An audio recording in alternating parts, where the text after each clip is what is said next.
Welcome to the Crack House Chronicles, your favorite true crime podcast. I am Donnie, and with me is a man that wants to remind everyone that when a cop pulls you over, don't ask him to hold your beer while you're digging for your license. It's Dale. Yeah, they usually pour it out. Yeah, they won't give it back to you. They kind of frown on that for some reason. I know, they just want to get their hands cold. I guess. Can't drive around and drink a beer anymore. I know, man. Somebody hit a bump and spilled on you. All these laws. Crazy. What's going on, dude? You know, same old, same old. Same old, same old.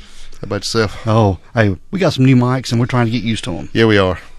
This is a whole different ball game for us. Test run. We've all fancy. Yeah, this is our inaugural Sure Mic test run. Our fanciness. We like it. Yes. And we'll thank everybody, everybody that listens to us and helps contribute, and we can buy this stuff. Yeah. Keep moving up. I like to feel fancy. Yeah, I'm moving on. Pinky up and everything. Yeah, moving on up to the top. SpongeBob fancy. Hold your pinky up. Oh man, you got any good shout outs anybody want to mention? Look at that clap. We do have a few today I want to run through. Oh, quick clap and get out here. All right, first of all, this is an Apple podcast, 5-star review. And this comes from our buddy JT. JT? It's about time, dude. What have you been waiting on? And this says, awesome show, even local. Found you guys via a friend posting on Facebook. Now the wife and I listen to the podcast both on the way to the beach and let's scrap that shit. Now the wife and I listen to this podcast both on the way and the way back from the beach this past weekend. Very well done, easy to listen to and follow. Keep up the great job. Joseph Terry, Shelby, North Carolina. Well, Joseph Terry, Shelby, North Carolina. Thank you, sir. Thank you, sir. Thank you. Appreciate you taking the time to do that, and thanks for listening and always commenting and such and so forth. And tell all your friends. And tell them all.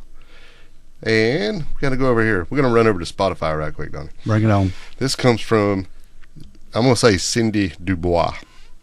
And if that's wrong, sorry. It sounds like a Scooby-Doo thing, and it's cool to me. Well, you said it. Anyway, it looks like Cindy Dubois to me. Anyway, it says, our podcast group first listened to episode 204. Did not think it was for us. However, we gave y'all another try, and now you turned out you have 25 new fans. Man. I love how respectful you guys are. We are. We try to be respectful. That's pretty cool. Yeah. Thanks so much. And that was under our Ed Gein episode. So. Oh, wow. Yeah. So, yeah, they like all that gore and They stuff. dig it. Yeah. I'm glad we got them. Yeah. I'm glad they listen. Yeah, thanks so much. We appreciate you guys, and thanks for, we got a little bit of here and there, and so thanks for finding something you dig, and thanks for staying around. And tell all your friends, too. Yeah. We appreciate it. And all their friends, and their other friends. and so on and so forth. Yeah, that good stuff. Yeah. It's like Calgon. It just takes you away? Yeah, I guess, or they tell two friends, and they tell two friends, and so on and so forth. All right, well, them two friends are going to say we've been talking too long, so. Yeah. But we got a heck of a case this week, man. We do. Because we're going back to Skidmore, Missouri. We can't get away from here, We cannot, because this town there's all kind of stuff going on in this little bitty town of 300 people. Right. Well, maybe not even 300 people. Well, it's 2 to 4, depending on when it was. Exactly. Ain't a lot of difference. Yeah, because, on episode 202, we talked about Bobby Jo Stinnett. Mm-hmm. She was the lady there that was murdered, and her baby was cut from her womb. And fetal abduction. Yeah, by Lisa Montgomery. Mm-hmm. Yeah, sad story. Very. And then when episode 206, we talked about Ken Rex McElroy. Yes. The town bully, I guess that's what you'd call him. He was more than a bully, but I don't know how you describe him. Bad dude. Yeah, very, very bad. But we're still in Skidmore, and we're talking today about a guy by the name of Branson Perry. Branson Perry. Yeah. Yeah. And what's crazy is, Dale, he happens to be the first cousin of Bobby Jo Stinnett, the lady that was murdered and had her baby cut out of her. First cousins, hey? First cousins. Yeah, they were the same age, right? They were. Wow. So they kind of probably grew up together. They probably did. Yeah, same age. They live near each other? That I don't know. I'm pretty sure because the street that Branson lived on was Oak Street, and Bobby Jo lived on Oak Street when she was murdered, so they very well could live near each other there. We should have looked that up. Yeah. I was thinking I saw something where it said basically they lived across the street, but I didn't see that last night when I was looking. Well, it's a very small town, so they probably lived... They didn't live far from each other, no matter what. Yeah, right. But they were cousins. So. Just right down the road from the tavern where Ken Rex was killed. Yeah. Yeah. It's crazy. But we're talking about Branson Kane Perry today. Okay. Yeah. And just a little bit of background on Branson Perry. He was born on February the 24th, 1981, and he was raised there in Skidmore, Missouri. And he graduated from Nottoway Holt High School in 1999. And he got a job after high school working as a roofer for a little while. And he lost his job, and he decided to help with a traveling petting zoo. Right. Yeah, you know, he tried to get in the military. He did. But it didn't work out. That's what he really had his heart set on. Ooh, that was bad, wasn't it? But he couldn't get in because he had a heart condition. Yeah, he had something they called tachycardia. Yeah, which made his heart race. Yeah. Or something like that, whatever that means. It was, but he was still a pretty active guy. Yeah. Done a lot of stuff. But I think he really broke his heart when he couldn't get in the military because so he really wanted to do that. Yeah. And he was active, like we said, and he had a black belt in Hapkido. Mm-hmm. And he lifted weights too. Self-defense kind of thing. Yeah. You looked up Hapkido. What is Hapkido? It's like a self-defense thing, similar to Aikido, but it's different. Yeah. So that's about all I can tell you. But he did have a black belt in that. Yeah. And it's it goes through the rankings. It's kind of like a karate kind of rankings. It's probably like a white belt, yellow belt. I think it goes white, yellow, shit. White, yellow, green. Yeah, but it's different from Shotokan. Let me look because I don't want to mess it up. Sorry. I should have just kept this up. Just kept my fucking mouth shut. No, we don't have to add it in. Yeah, fuck it. Just cut it out. But Branson, he lived a pretty uneventful life until the day he disappeared. Right. But the day we're talking about in question is April the 7th, 2001, where we're starting out at.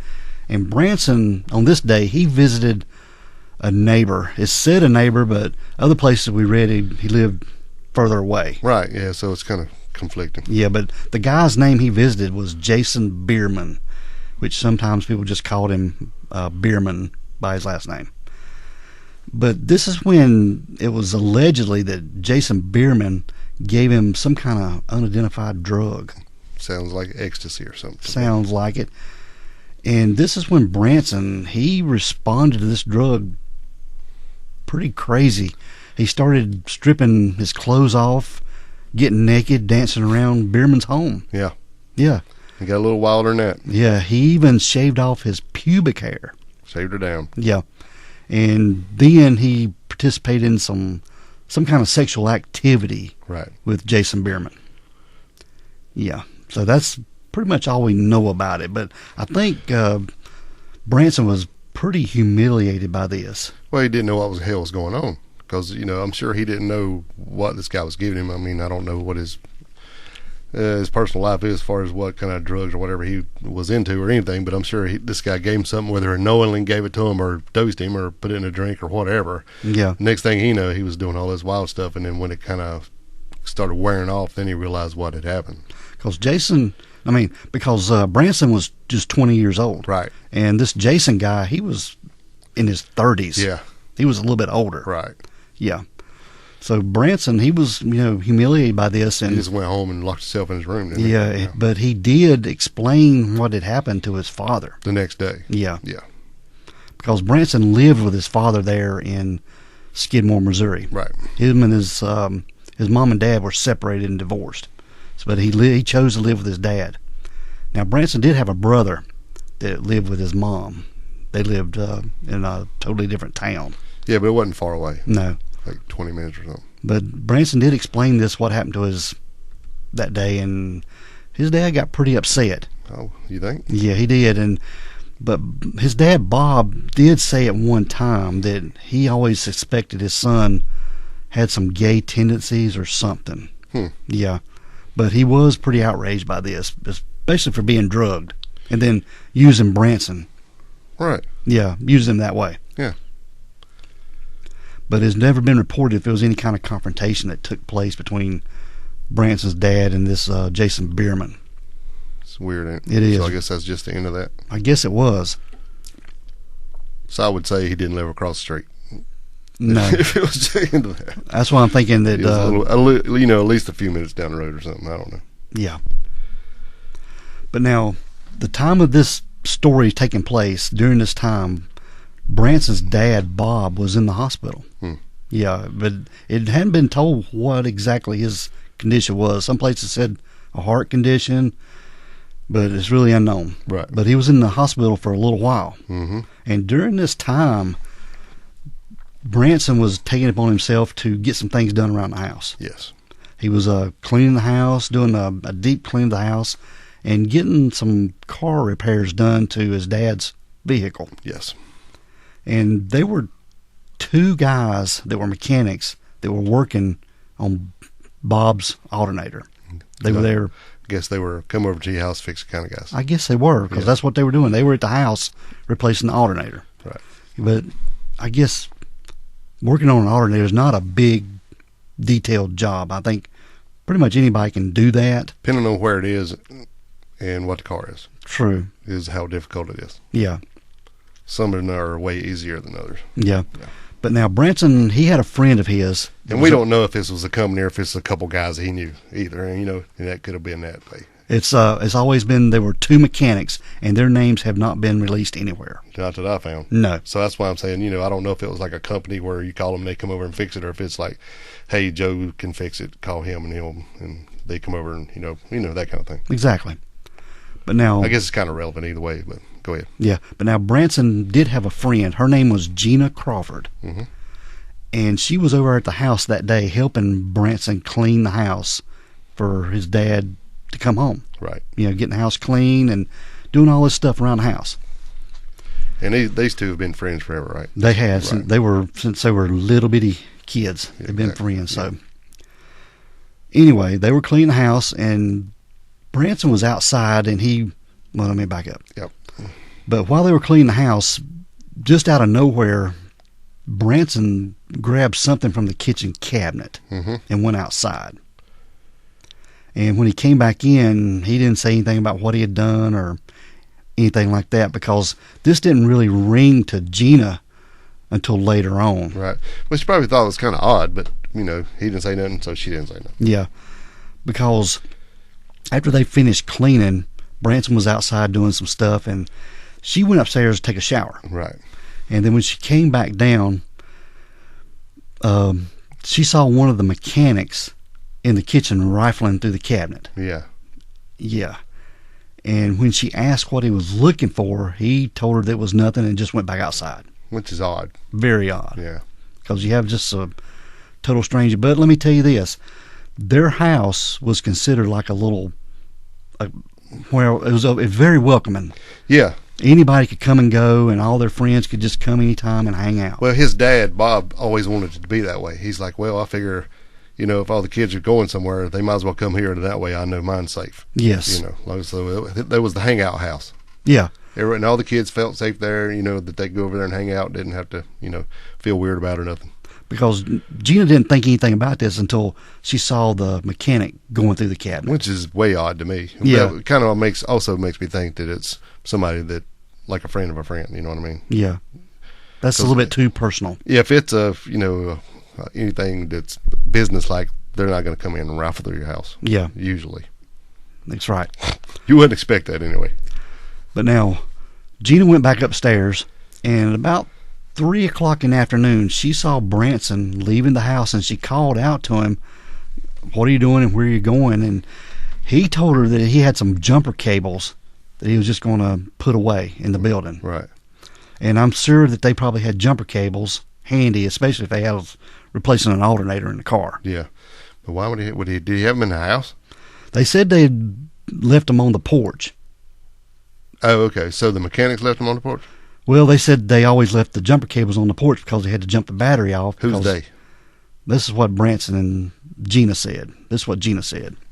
The jumper cables. Okay, so Gina said they left them out there? Yeah, the Bob and Branson always left the jumper cables on the front porch in case they had to jump off a battery. Okay. This is why Branson was getting that alternator fixed so they wouldn't have to keep doing that. Correct. Okay. I follow you. Yeah, it makes sense. Yeah. So that's when. Well, I was just wondering why, if he had them in the damn house. Okay. Yeah, but that's when Branson said he was going to take the jumper cables back out to the building. He was going to run out for a bit. He'll be back in a few minutes. Okay. And really, Dale, that was the last time anyone saw Branson Perry. He never came home? No. He never came home after that. But since Branson's father would be hospitalized for a few days. His grandmother, her name was Joanne Stinnett. Now remember that name, Joanne Stinnett, because she was the grandma of Branson and Bobby Joe. Wow. Yeah. She came over. Wow.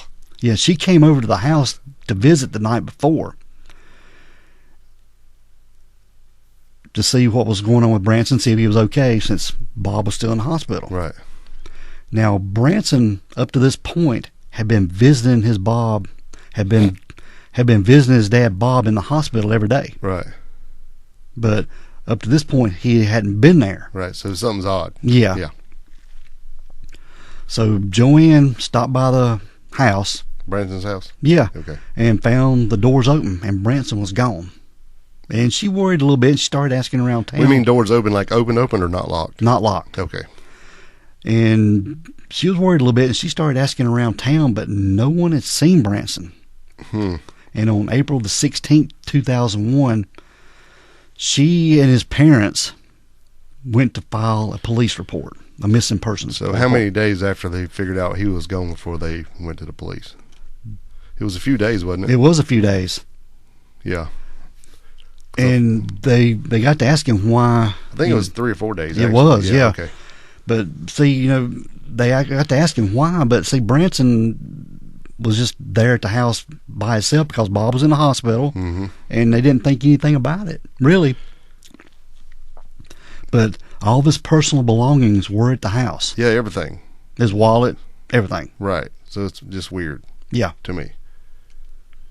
And foul play was immediately suspected. Well, something's going on. Yeah. Now the Nottoway County Sheriff. I think even the police questioned them. Go, why did y'all wait so long? Yeah, right? they did. Yeah. Okay. So I mean, that's odd when they tell you that. It's But that's when they said that that Bob was in the hospital. Right. And that's the only one he lived with. And last time Gina saw him, Grandma was really the only one who was pushing this issue because she went by there and he was gone, right? Exactly. And then went back again and she was gone again. It's like, wait, we got to figure out something. Yeah. Because I think Bob was supposed to come home on the 12th or the 13th, but they ended up keeping him to the 16th. Yeah. So there's your days. Okay. Now, Nottoway County Sheriff, his name was Ben Espy. He began searching for Branson and combing a 15-mile perimeter around Skidmore. Wow. And authorities questioned hundreds of people, including Branson's drug acquaintances. Yeah, because the meth scene there in Skidmore at that time was pretty rampant. Yeah. Yeah.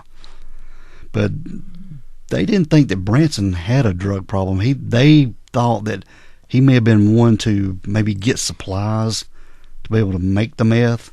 And, once he bought supplies for them, and maybe they'd give him a little bit here and there just for payment. That's what they were thinking. Yeah. Yeah. Whatever.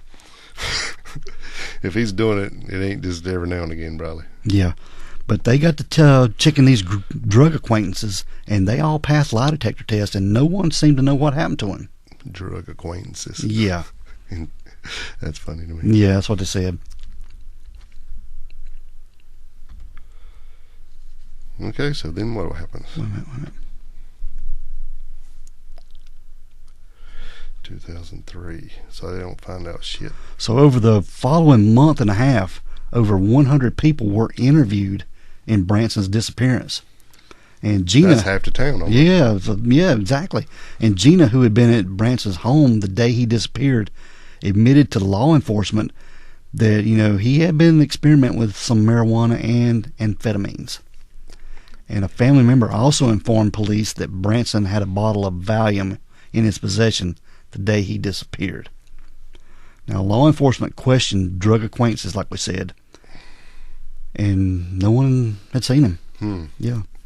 And further investigation in the local drug trade was undertaken, but no leads were uncovered despite a lot of rumors about Branson. And despite the fact that there were rumors that Branson owed drug dealers some money. Yeah, now that might be a little more like it. Yeah. Something going on there, because let's kind of go back to the first, when he grabbed something out of the kitchen cabinet, we wonder what that is, right? Yeah, why was this guy in the house grabbing something out of the cabinet? Right, well, even when he got something himself out first, right? Branson did, yeah. And goes outside, so I wonder he was either grabbing something to take to somewhere or something, because it was kind of weird how he just grabbed it and went out the door because he didn't want her to know. Yeah. And then old boy's in the house looking for something else or more of whatever he was getting out of there. Very, very possible. And then he's gone after this. Yeah. So somewhere in there it's kind of sketchy. The same day. Yeah. All right, go ahead. I'm sorry. I just wanted to backtrack a little bit because that's kind of sketchy to me. Yeah. Now, Branson's dad, Bob, initially suspected that his son had left to stay with some friends in Kansas City, because Bob even thought that Branson was wanting to go cool off for a while and get his head straight, especially after this encounter he had with this Jason Bierman, right, who had drugged him and sexually assaulted him. Kind of dealing with his own way. Yeah, that's what his dad claimed. Well, that's what you want to think anyway. Exactly. Even though you would think he would let you know if he was going to Kansas City, which I don't know how far that is from here. Yeah. But, I want to know who these mechanics were at the house. It hadn't been stated anywhere, like we said. Right. I don't know if they're keeping them private. For a reason? Yeah. Yeah. I would be pretty sure that they would be included in that 100 and something people that were interviewed or polygraphed. And I will say this. I would hope so anyway. This best friend of Branson, Gina Crawford, I have reached out to her. And hoping she'll get back with me and answer some questions and maybe possibly do an interview. That'd be nice. Yeah. So we'll see. Maybe she'll know a little more about at least that part. We'll see if there's anything pans out on that. Right. Yeah. So if anybody knows her, give her a shout out. But now there was a van there at the house also that Branson sometimes drove. And it hadn't been reported that van was working at the time. But it was still there. It was there at the house. That and his keys and his wallet, everything's there. Everything. Everything but him. Yeah. Okay. Exactly. So we're moving up to April the 10th of 2003. I say everything but him. Everything but him and them damn jumper cables. Yeah. So are we supposed to say it now, or does that come in investigation? Because right now it should be already told that they weren't there. Okay, go ahead. We'll put that. Go ahead and put that. I'll edit all this part out. But go ahead. Oh yeah, yeah. So everything was there: the van, the keys, the wallet, everything but him. Oh, and those jumper cables. Because when law enforcement come in and searched the place looking, they didn't find no jumper cables. No, they didn't. Not initially. No. Right. But when they came back, they were there. Later. Yeah. When they went back and did a research. Yeah, they went back because they were lost and they were just looking for anything. Yeah, after they done this and searched the 15-mile radius or whatever, come back, they said, well, hell, we must have missed something. So they go back and search it again, and then the damn jumper cables were hanging in the building. Yeah. And Branson's mom, Becky, had asked law enforcement if there's any way they can fingerprint them or anything like that or get any kind of DNA off of them. Right. And they told her they couldn't. They claimed that the material that it was made out of wouldn't allow fingerprints. That's what they said. On it. That's what they said. I don't know about that. I don't either. Because, getting damn well the part where you clamp it, it's either flat plastic or metal one. It's got to have touch DNA on it or something. Yeah. Okay. Yeah. So remember that. Yeah, exactly. So pretty much goes cold on Branson Perry. Yeah. They don't have anything to go on, man. No, they've done all they can think of to do. Yeah. And we're moving up to April the 10th of 2003. And this is when law enforcement, they arrest a guy, a 59-year-old guy by the name of Jack Wayne Rogers. Right. Now this guy, let's talk about him a little bit. Yes. Because this is like two stories in one, really. Yeah.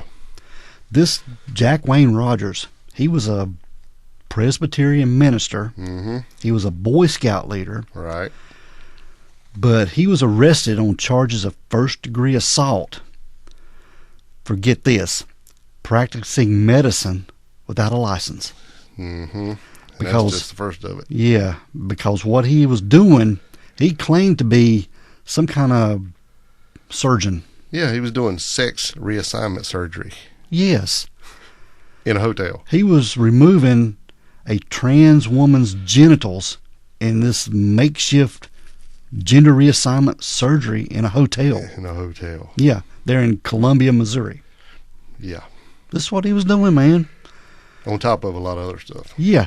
And what he would do when they would come in for this surgery, he would make them sign an agreement. Yes. Then when he removed the organ, the sex organ, They belonged to him. yeah, it was his. To do with what he wanted. Yeah. They did not have any more ownership over it. So the way he got arrested was when he was doing some operation, he couldn't get the bleeding stopped. Right. And I guess they had to take him to a hotel. I guess they had to take him to a hospital and get him some help. Right. Because he couldn't fix They it. bled to death, yeah. Yeah. So that's how he got exposed on this. So they get to looking into him, and then they start searching him and his belongings, and then they start looking on his computer. Then things get really wild. You cannot make this stuff up, dude. It's crazy. Yeah. And while investigating Jack Wayne Rogers' personal belongings, the detectives discovered child pornography on his computer, Yep. as well as other posts that he had made on these message boards, Yeah. these conversations. His username was Booger Butt. Yeah. Oh. Yeah. Crazy. And in these chats, man, he got to describing graphic torture and assault of multiple men. Rape, torture, and murder. Yeah. And in these posts, this Rogers guy also discussed cannibalizing the genitals of men he had castrated. Yeah. The ones he was signed over to keep. Yeah. And the reason they knew was, And the reason this attention, they got onto Branson because of this. In one of these chats, it described Branson. It didn't mention him by name. well, he said he had picked up a hitchhiker from Skidmore. A blonde. A blonde-headed hitchhiker. Yeah. From Skidmore. And Branson was as blonde as you can get. Yeah. Yeah. Yeah. And he had picked up this blonde hitchhiker in Skidmore and took him and molested him for days and Tied him to a tree. yeah, It was like for 18 hours or something. raping, torturing, mutilating, and murdering him. Yeah, and like putting impale with some kind of spike through his genitals to the tree. Exactly. And then I saw some of the chat room the other day, and it was pretty rough. The chat log, it was talking about the guy was asking him, and they kept calling it. They didn't use names. He just referred to him as it. Yeah, because that way I guess they're trying to cover their tracks in the chat room in case it ever comes up. Did it scream? Did it do this? Do this? So it's Holy talking about. shit. Oh yes, it was doing this, and I was like, man, this is just about too much. But he never called nobody by his name, and it just was that. But I was going to say before, the reason they knew that this guy was really doing this stuff, he took pictures of all this Torturing. the eating of the genital. He was taking pictures of preparing this The stuff. cooking and the cutting and the preparing. Yeah. Yes. Yeah. Like you prepare some steak or something in the kitchen or He some was chicken. making a tube steak, Yeah. That's what he was doing. just to be blunt about it. Yeah. God almighty. And he described this in these chat logs. And what got their attention was there's not many blonde boys from Skidmore missing. Right. Now, when they went to ask him about it, he said it was just all made up stuff. Fantasy. Yeah. It was He fabricated. said, well, what about all these details? Because I saw it in the newspaper, and it was just a fantasy. That's what he said. Yeah, that's bullshit. Yeah. I mean, I don't know that he had this kid, but he had some kids. Yeah.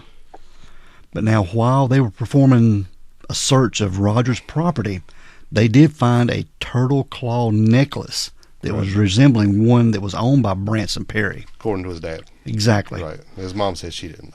No, but he lived with his dad, so he would know more about what he wore. Or something similar anyway. Because Branson was known to wear these, I don't know, these necklaces that had arrowheads on them. And medicine bag and stuff I saw. yeah. So there was a turtle claw necklace. Right. Now, they did turn this turtle claw necklace over to forensics, but they didn't find any kind of DNA on it or anything. No, I think later it was said that it actually wasn't his, but at first they really thought it was. Exactly. And I still ain't so sure that it wasn't his. Right. I don't know how you proved it one way or the other. Exactly. But in April of 2004, Jack Wayne Rogers was convicted and sentenced to 17 years in prison for assault and 7 years for performing illegal surgery, as well as 30 years for child pornography charges. Yeah. Which would run concurrent with the former 2 charges. Mm. And after his sentencing, Branson's mom, she went to all these trials. She begged for Rogers to reveal where Branson was. Right. But this Rogers guy did not being involved with the disappearance. Yeah, he stuck to his story about it being a fantasy of just some kid. Yeah. But I don't know. But now, just saying, this guy was like an hour and a half away from here. It wasn't exactly. It wasn't near this place. So it's kind of far fetched, and then part of it could have been true, but I don't know. It's just, but as far as driving distance, it's very, very possible. Oh, easy. Yeah, definitely. Yeah. I ain't saying that. But Jack Wayne Rogers is in prison. His earliest release date is October the 30th, 2028, when he'll be 83 years old. Right. Yeah. I don't think we have to worry about him. No, I don't think so too. But he claims he doesn't know anything about this Branson Perry at all. Mm-mm. And well, I guess, I don't know. Would you say or would you not?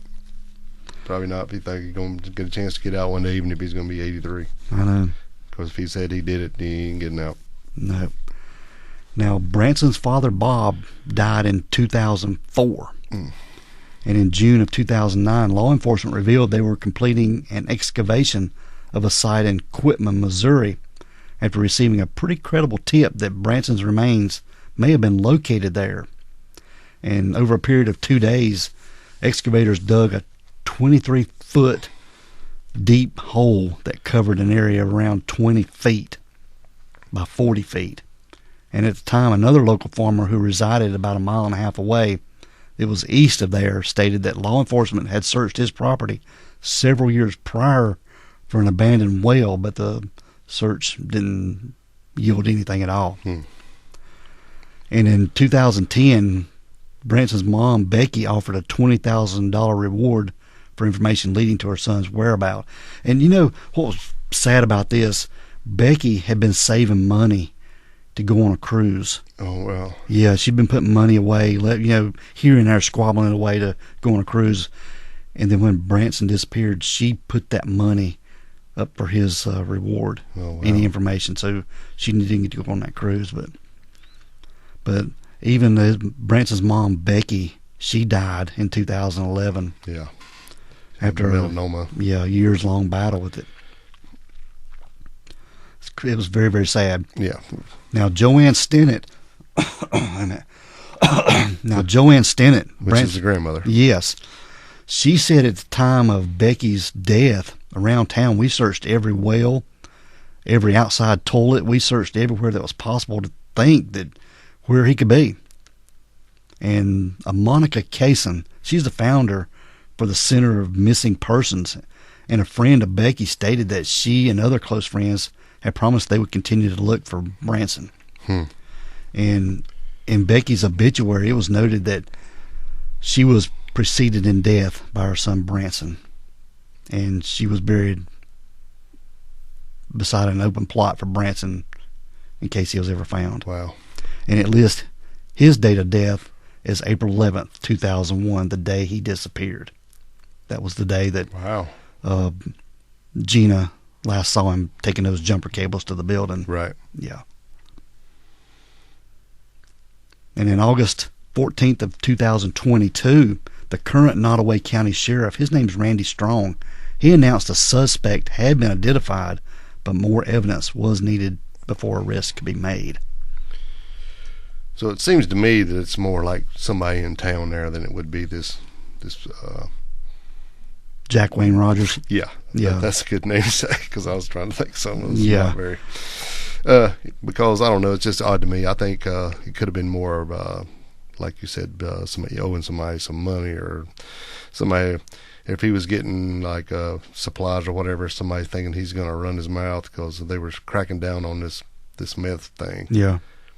That makes more sense to me than being, because I don't know, I just don't see him walking out the house with his jumper cables and going down the street and hitchhiking and this guy pick him up. I know. That's kind of, I would say it's more of the drug scene kind of thing. Yeah, and the reason I was thinking maybe it's somebody local is that all of a sudden the cables reappear. Yeah. Why, that's odd to me. And another strange thing about this, when they went out there to that site, that Skidmore, Missouri area where they dug that big hole, right, that ground was disturbed. So something had been there. Something had been there, and cadaver dogs hit around that area quite a bit, but they couldn't. They couldn't find anybody or So anything. it could have been there, and then they removed it when somebody said, "Wait a minute, they got a." It could have been there at one coming time. here. We need to get this thing out of Yeah. here. It could have been there. Branson could have been there at one time. Right. But we don't know. No, we don't know. But it's a sad case all the way around, man. Man, it is. And just think that grandmother, man, both of her granddaughter and her grandson both had tragic stuff happen to them. I know. It's shocking. Let's see if there's any more anywhere. What's that, about 20 minutes? 40. Oh, shit.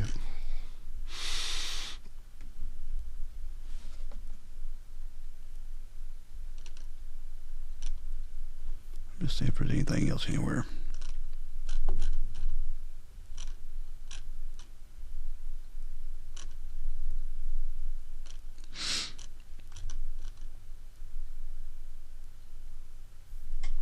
See nothing. I just wonder if at any point they took drug dogs into the house and made them sniff around or had them sniff around for anything. I don't know. Around the property. Good question. I guess it's too late now, but Yeah, I just wonder if they done anything like that. I don't know. And another thing too, Branson being in martial arts, could he have maybe fought off any kind of attack or anything? Would he have been able to do that with his Hapkido training? You have a gun in your face, wouldn't it? Very true. Or jumper cables around your neck. I don't know. Just And there's a lot of people think that Branson was strangled with these jumper cables. very possible. Mm-hmm. I don't know, dude. I don't either. I want to know, when he took these outside to put them away, were the mechanics still there, or they already gone? Don't know. And I really don't know. We don't know what the time between her finding the guy going through the cabinets and when he left. Yeah. And how soon they got the car fixed with the alternator, and did they get the car fixed with the alternator? Right. It hadn't been reported anywhere. And when he said he was going to leave, what was he going to take? Was he take the car that was fixed? Was he going to take the van? Both were apparently still there, correct? Yeah. As far as we know. And that's when he told Gina, I'm going somewhere, I got to run somewhere, I'll be right back. Right. That's why I was wondering, what was he going to take? Was he going to walk? Was he going to take the van? Was he going to take the car? Don't know. What did he take? He took his feet, obviously, because he didn't take no car. And did he leave with the guys that fixed the alternator? Right. Or they had, we got questions. Or they had somebody come and get him. Yeah. Pull up and get him and snatch him and get in the car, boy. Yeah. We're going for a ride. Right. Maybe he had somebody's money in the cabinet. You never know. I don't know. We don't ever know. It's just too many questions and too many unknowns. It could have been money in the cabinet Yeah. that he owed for drugs. Right. And maybe he didn't have enough. Maybe that's why the guy was in there looking. Could have been that. I don't know. There's a whole lot of I don't knows, and I don't want to speculate too far and talk about the guy, but you don't really never know. Yeah. That's why it'd be cool if she contacts us. We've got a lot of questions. Yeah, I hope Gina does reach out to us. Even if she don't, I get it, but it would be cool. Well, she probably listens to the podcast on him, so maybe she listens to this one. She can hear her name and Give us a holler. Exactly. But yeah, it's just a sad case, especially for the Stinnett family, Joanne Stinnett, the grandma. Man, she's had other people that's died in her family get killed. She had another relative that was beaten to death in their backyard. Man, that one was rough too. Yeah. So this whole... I mean, I know it's a teeny. It's a very, very teeny town. Teeny tiny town. It's a teeny tiny town, so there's probably lots of people that are related. So, it's not, just unheard of, but it's still shocking that this much tragedy in that one family. Mm-hmm. And that girl, man, she was beat to death in her backyard, and I mean, so bad that she had 8 ribs broke on one side and 6 on the other. And then when she was laying there gasping, this guy poured Dawn dishwashing soap down her throat. Yeah. I mean, this is terrible stuff. I know. Whew. Crazy. But anyway, that is the story of Branson Perry. It's sad. Sad, man. I mean, they don't have any idea where he went to or what happened to him. Right. If anybody has any information, they can contact local law enforcement or Crime Stoppers, or contact us and we'll contact somebody. Yeah, crackhousechronicles@gmail.com. That's right. All right, Dale. We're going to get out of here, bud. Let's roll. We want everyone to be safe. Please be careful and always be aware of your surroundings. Because the next episode could be about you. This is the Crack House Chronicles.